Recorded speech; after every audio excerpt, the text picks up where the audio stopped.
All right, well, we still don't have water. That whole intro was filmed like 3 or 4 weeks ago, and I reached the extent of my knowledge, and so I called a professional. And they took like 2 weeks to get me a quote, and their quote was way more than I wanted for way less work than I needed. And so I've called a different company. I'm on their schedule for them to come look at the well and the pump on Friday. The DEQ has taken like 6 weeks to get back to us about the test pits, and they just finally did this morning in an email. So, nope.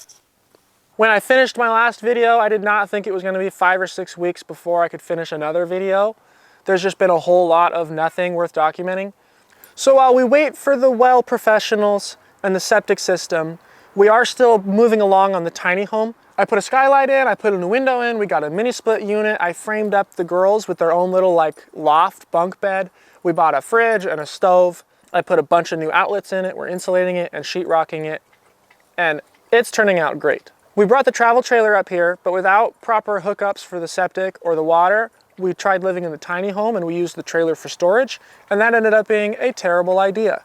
Fortunately, we knew going into this that we had alternatives, and so after 2 nights in here and 1 rainy, muddy day with no running water to clean the kids up, we moved into the studio apartment next to the house that my parents own next door. So we're 100 meters away in my parents' house, living in their studio apartment with a fully functioning bathroom and kitchen and a bedroom. And so we're comfortable over there temporarily while we continue building the tiny home. And all of our belongings are kind of stored all over the place, in a shed, in the travel trailer, in the tiny home, etc.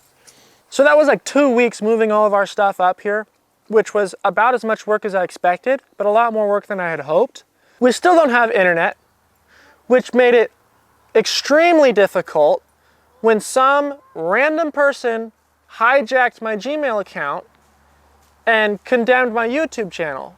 So I took this whole week off work so that I could try and finally come out here and get a bunch of work done.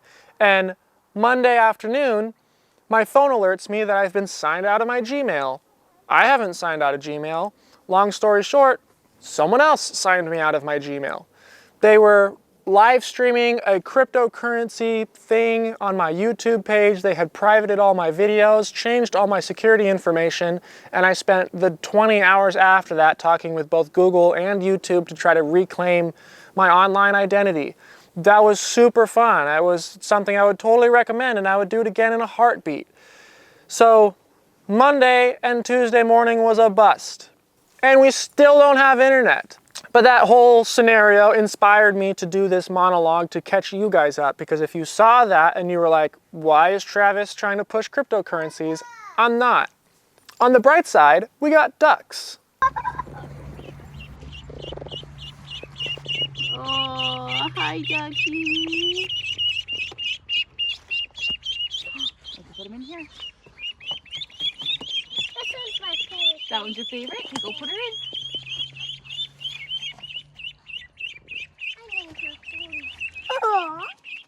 We had the ducks for 10 minutes, and then they escaped through a hole in the fence. And so then we spent the next 3 hours running around trying to find ducks. They were under the porch of my parents' house, and we were able to chase them out and catch them and put them in a box. Oh, we got them back. Sorry about your deck, Dad. We will fix it. We will fix it. All of this has been super stressful. It's pushing us to our limits, but we're getting through it. Our kids are thriving. They love it out here. They're constantly walking around barefoot, playing in the dirt and making their own trails and running around with the dog. My dog, Mocha, is only 2 years old, and if he's not with me, it's because he's following my kids around the property, and I just love that. We brought our chickens up here. We planted all our blueberries in our peach tree, and we fenced those off away from the deer. Well, in the meantime, I have to find my 4-year-old, and then I want to show you guys the trail that my kids walk to their grandparents' house, because I think for them that's really special, and it's a big part of the reason we're willing to take on this project is because my parents are really close by, and they've been a huge help. You're so loud, my goodness. So come take a walk with me and my kids. I'm going to show you the trail to their grandparents' house. Hazel, do you want to show them the trail to Grandma and Grandpa's house?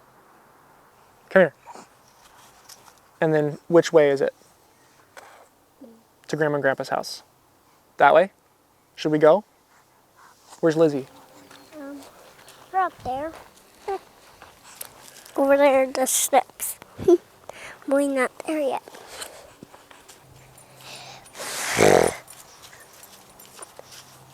It's over here, down there. No, Sasa. You are with me. We have to go.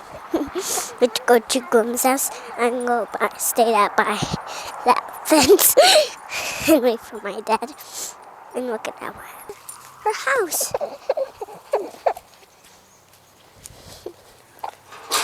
Here, open it. That's over there. There's Grandma's house. There's Mocha. Look at all these trailers. There. See that? That's Grandpa's and Grandma's.